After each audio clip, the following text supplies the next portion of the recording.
Καλώς ορίσατε στο πρώτο μου βίντεο σε αυτό το κανάλι. Σήμερα θα σχολιάσουμε μερικά βίντεο του King 3 Extra και γενικά τα κανάλια της ομάδας του Beef με Παυλόπουλο. Αυτό θα γίνεται σε κάθε parts. Σήμερα θα ασχοληθούμε με το King 3. Αν γίνεται, παιδιά, όλοι οι αναφορές, unsubscribe, dislike στο Μανώλη Παυλόπουλο, το έχω κάνει εγώ.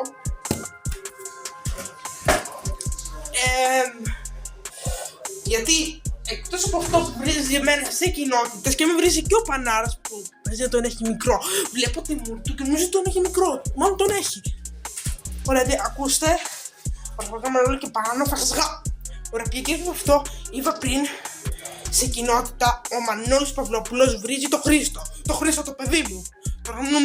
Νταφάν, το παιδί σου, τι το παιδί σου ρε μαλάκα προδότη, που απλά τα βρήκες με τον άλλον τον Μπούστη και λες υποτίθεται λόγους που είναι βλακίες γιατί τον βαρέθηκες. Δεν ασχολούμαι άλλο μαζί σου, άντε βαρέθηκα ήδη.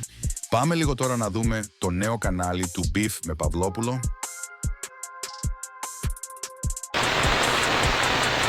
Γεια σας, είμαι ο Beef με Παυλόπουλο.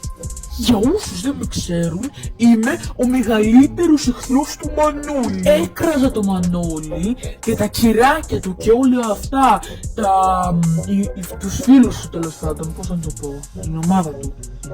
Αλλά αυτοί οι βλαμμένοι μου ρίξανε το κανάλι, σαν δεν τρέπονται. Μπορεί να ανεβάσω στο μέλλον ένα βίντεο για την ιστορία, να πω πιο αναλυτικά τι έγινε. Τέλος πάντων, τώρα άνοιξα καινούριο κανάλι και έχω ένα μεγάλο στόχο.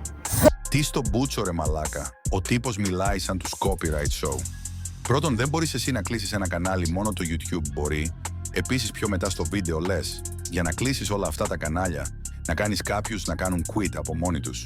Σταμάτα της μαλακίας, δεν μπορείς να κάνεις κάτι, σταμάτα! Αυτό ήταν το βίντεο, κάντε ένα like και subscribe για να φτάσουμε 100 subs, που δεν νομίζω ότι αυτό θα γίνει ποτέ.